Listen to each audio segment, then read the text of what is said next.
அரசியல் வருகைக்கு பின் சீமானின் நாம் தமிழர் கட்சி நிர்வாகிகள் அடுத்தடுத்து விலகுவதே அந்த கட்சியில் பரபரப்பாக பேசப்படுகிறது. கட்சியில் நிர்வாகிகளை தக்க வைக்க பல்வேறு முயற்சிகளையும் சீமான் செய்து வருவதாக கூறப்படும் நிலையில் அதன் முதல் கட்ட மனமாற்றமாக 2026ஆம் ஆண்டு சட்டமன்ற தேர்தலில் முதன்முறையாக கூட்டணி அமைத்து சீமான் போட்டியிட உள்ளதாக தகவல்கள் வெளியாகின. விஜய்க்கு எதிரான அரசியலில் சீமானுக்கு பின்னடைவுதான் என்று விமர்சனங்கள் முன்வைக்கப்பட்ட நிலையில் ரஜினியை சென்று நேரில் மீட் செய்திருக்கிறார் சீமான். இந்த சந்திப்பின் அடிப்படையில் விஜய்க்கு எதிராக ரஜினியை வைத்து வேறொரு புதிய திட்டத்தை சீமான் தீட்டியுள்ளதாக தகவல்கள் வெளியாகின. அதாவது ரஜினியுடனான சந்திப்பிற்கு பின்னால் பாஜகவுடன் கூட்டணி வைக்கும் பெரிய திட்டத்தை சீமான் தீட்டியதாக கூறப்படுகிறது. ரஜினியை சந்தித்த சீமான் 2026ஆம் ஆண்டு தேர்தலில் எப்படியும் திராவிட கட்சிகளை எதிர்க்க தனித்து களம் கண்டால் நடக்காது என்றும், ஆகவே தேர்தலில் தன் தலைமையில் கூட்டணி ஏற்படுத்தினால் என்ன என்று ரஜினியிடம் மனம் திறந்து பேசினார் என்று அரசியல் வட்டாரத்தில் கிசுகிசுக்கப்பட்டது.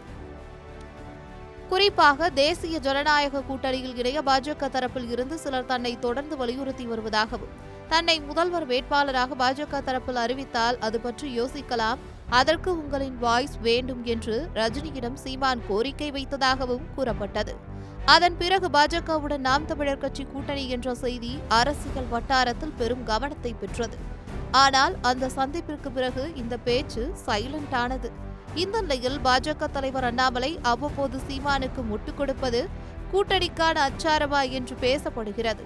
சமீபமாக நாம் தமிழர் கட்சி ஒரு பிரிவினைவாத இயக்கம் என்றும், நாம் தமிழர் கட்சியினரை கண்காணித்துக் கொண்டு இருக்க வேண்டும் என்றும் சண்டிகரில் நடந்த IPS அதிகாரிகளுக்கான மாநாட்டில் திருச்சி SP வருண்குமார் கூறியது சலசலப்பை ஏற்படுத்தியது. இதற்கு நாம் தமிழர் கட்சி தலைமை ஒருங்கிணைப்பாளர் சீமான் கடுமையான விமர்சனத்தை முன்வைத்திருந்தார். மோதுவோம் என்றாகிவிட்டது, வா மோதுவோம் என்று வருண்குமாருக்கு சீமான் சவால் விட்டார். எப்படி புரிஞ்சுக்கிறதுன்னு நீங்க சொல்லுங்க. இந்திய அரசியல் அமைப்பு அதன்படி நாங்கள் பதிவு செஞ்சு தேர்தல் ஆணையத்தில் 13 ஆண்டுகளாக இந்த அரசியல் இயக்கத்தை நடத்துகிறோம். ஒரு மக்கள் இயக்கம், மக்களோடு சந்தித்து தேர்தலில் நின்று அவங்களே சின்னம் கொடுத்துருக்காங்க, நின்றுருக்கோம். 36 லட்சம் வாக்கை வாங்கி 3வது பெரிய கட்சியாக வந்து தனிச்சு நின்னே அங்கீகாரத்தை பெற்று ஒரு கட்சியாக இருக்கும்போது நீங்கள் திடீர்னு இதை பிரிவினைவாத இயக்கம் அதை நீங்கள் கண்காணிக்கணும் அப்படின்னா, இவர் தான் நாட்டை ஆள்றாரா? ஏற்கனவே என்னை ரைடு விட்டு போனால் பார்த்தாங்கல்ல, அவங்களுக்கு தெரியாதானே அங்கே பிரிவினைவாத இயக்கமா இல்லையான்னு? எதை வச்சு பிரிவினைங்கிறாரு? ஒரு அடிப்படை தகுதியே எல்லாமே நீ எல்லாம் இப்படி IPS என்ன? எதை வச்சு பிரிவினைங்கிற? தமிழ் சாவனிஸ்ட்டுங்கிற. தமிழன் நான் தமிழன்னு சொல்கிறது உனக்கு சாவனிசம்னா எதுக்கடா இவ்வளவு மொழிவழி மாநிலங்கள் பிரித்தாங்க? எதுக்கு பிரித்த? தெலுங்குக்கு ஒரு மாநிலம். முதல்ல உன் தாய்மொழி எது? உன் தாய்மொழி எது? நீ சொல்லு. நீ உண்மையிலே தமிழ் தாய்க்கும் தமிழ் தகப்பனுக்கு பிறந்திருந்தா தமிழ் சாவனிசம்ங்கிற வார்த்தை நீ உச்சரிப்பியா? நீ என்னது? உனக்கு மட்டும்தான் பொண்டாட்டி புள்ள குடும்பம், எங்களுக்கெல்லாம் இல்லை. இவ்வளோ பேர் சரி, பிரதமர் உள்துறை அமைச்சர் எல்லாம் தொடங்கி வச்ச விருதில் எல்லாரும் பேசுனது வராமல் நீ பேசுறது மட்டும் வெளியில் வருது எப்படி? அந்த காணொலி மட்டும் எல்லா ஊடகத்துக்கு வருது எப்படி? நீ தான் ரகசியம் பாராட்டுறிய? நீ உறுதி பிரமாணம் எடுக்கும்போது இப்படி தான் எடுத்திய? இதான் உன் வேலையா? என் கட்சியை குறை சொல்றதுக்கு தான் நீ IPS ஆகி வந்திருக்கிய இங்கே? சரி, மோதுறதுன்னு ஆயிடுச்சு, மோதுவோம் வா. ஏன்னா நீ என்ன பண்ணுவ? நீ என்ன பண்ணிடுவ? நீ என்ன பண்ணுவேன்னு சொல்லு. இந்த நிலையில் சீமானுக்கு ஆதரவாக கருத்து தெரிவித்துள்ள பாஜக மாநில தலைவர் அண்ணாமலை, நாம் தமிழர் மாநாட்டில் முக்கியமான கட்சி, அவர்கள் அரசியலும் தமிழகத்திற்கு தேவைப்படுகிறது. சீமான் என் அண்ணன், 2 பேரும் தமிழ்நாட்டிற்காகத்தானே இருக்கிறோம் என்றும் தெரிவித்திருந்தார். என்னை ஒரு அரசியல் கட்சி தலைவராக கேட்டிங்கன்னா பேசுவதற்கு எல்லா உரிமையும் அவருக்கு இருக்குங்க. நான் தமிழ் சார்ந்த, குறிப்பாக அவருடைய தமிழ் தேசியம்னு சொல்கிறாங்க. நாங்கள் இந்தியா முழுவதும் ஒரு தேசிய அரசியலாக நாங்கள் பார்க்குறோம். அதில் தமிழுக்கு முன்னுரிமை வேண்டும் என்று சொல்லுகின்றோம். இதுதான் பிஜேபியினுடைய அரசியலுங்கண்ணா.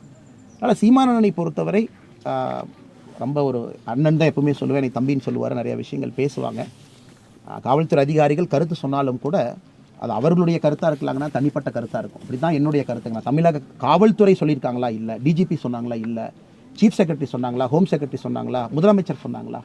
ஆனால் நாம் தமிழர் ஒரு அரசியல் கட்சி, முக்கியமான கட்சி, தமிழகத்தில் இருக்கக்கூடிய கட்சி. அவர்கள் அரசியலும் தமிழகத்துக்கு தேவைப்படுகிறது, மாற்று கருத்து சரி இடத்துல சொல்கிறாங்க.